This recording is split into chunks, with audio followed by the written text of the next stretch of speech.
Welcome to Ipsos Global Trends 2023. My name is Billy Ing. For the aficionados out there, you'll know that we've been running this survey since 2013, and it covers human beings in totality. And of course, as we enter 2023, we're also living in a world of crises. From emerging from the pandemic to the war in Ukraine, the global financial issues around inflation, we're living in a world of polycrisis, where these issues are impacting us all as businesses, governments, and as human beings. And this year, Ipsos Global Trends is the most ambitious survey that Ipsos has ever undertaken. We've spoken to over 48,000 people across the world, covering 50 markets, 70% of the global population, and nearly 9 in 10 of the global economy. We have developed Ipsos's theory of change to look at how change is and isn't happening. It covers 3 broad areas of change, from the macro forces, which are the big issues that are impacting us all across the world. They tend to drive human systems, technology, etc. And they're here and they're happening, and they're going to impact us as consumers, as citizens, as governments, as NGOs. Everyone is going to be impacted by them. At the far right of our theory of change, we have our signals of change. These are real-world expressions of how change is playing out on the ground in our local markets. And in this edition of Global Trends, we bring signals from the 50 markets that we've looked at in the survey. In the middle of our theory of change is really the heart of how we look at human beings. These are the attitudes, values, opinions that we've been tracking since 2013 to help us understand how people are being impacted by the macro forces that are happening and also the signals of change that are happening on the ground. And it's from this analysis that we bring you today's report, the 2023 Ipsos Global Trends. So at a glance, these are our 12 Ipsos Global Trends.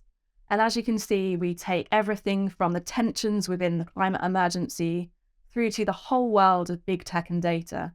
We also look at things like nostalgia and the need for simplicity in our lives, and healthcare, divided world, and the global economy, and how that's all impacting us as people. Now let's take a look at the key findings with our global CEO, Ben Page. We are now, I think, in the twitchy 20s. People can see these interlocking crises and uncertainties. That gives us the need for reassurance, for empathy being displayed by political parties, by brands, and by governments.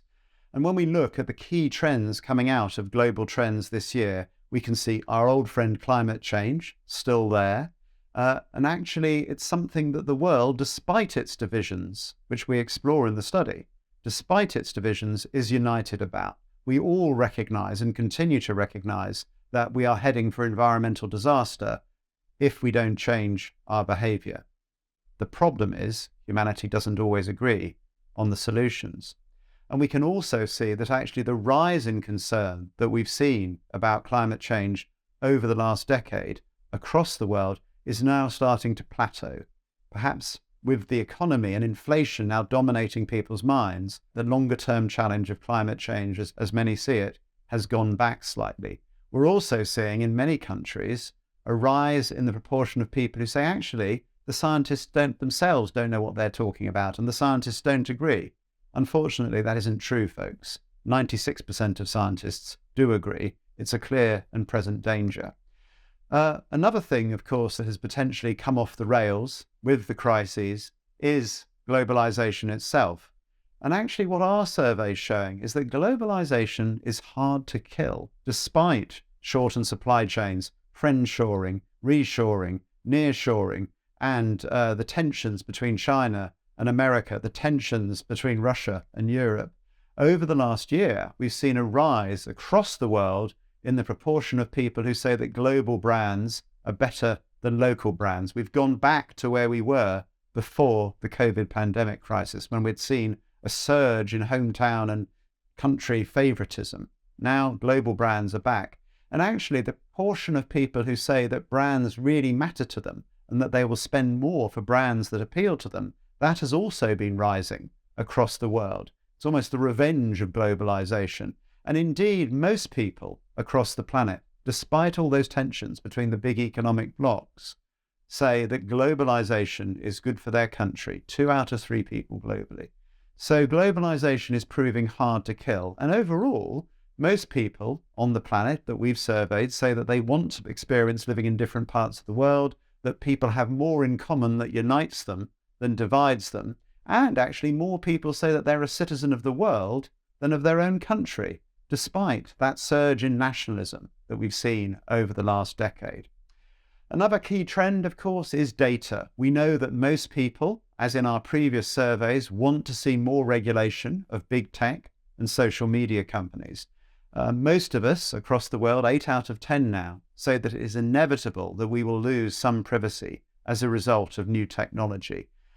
With all this uncertainty, one thing that we've been witnessing during the 21st century and during this crisis that we now feel we're in is the rise of nostalgia. And in most of the countries that we've studied this year, we've seen many more people this year saying that they would like their country to be the way it used to be.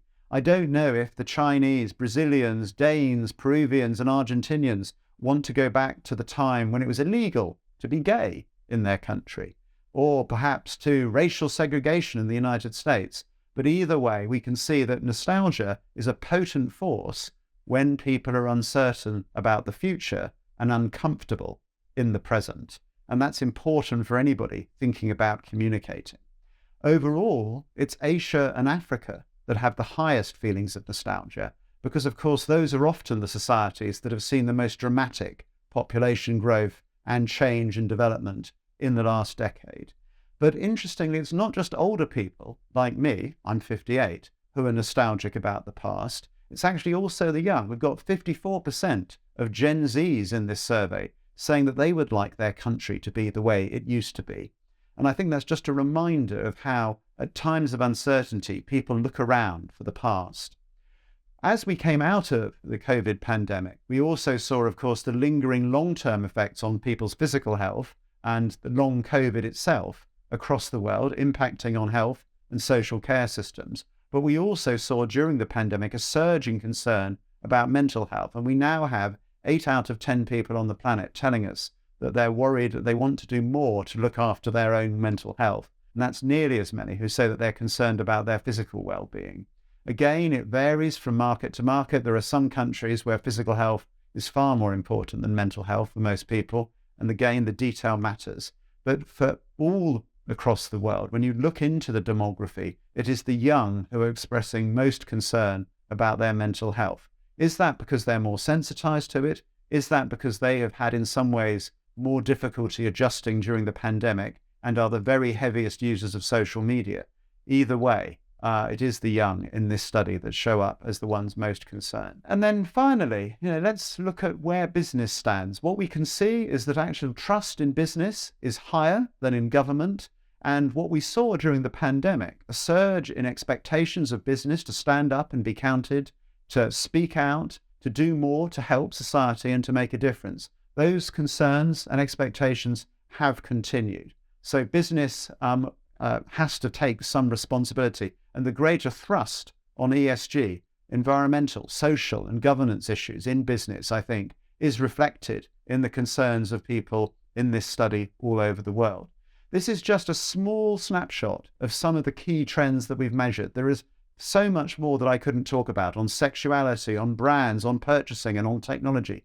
Do dive into the data and remember that although people are worried about the present, they still often are far more optimistic about their own prospects and their families than everybody else's, especially in Asia. Thank you.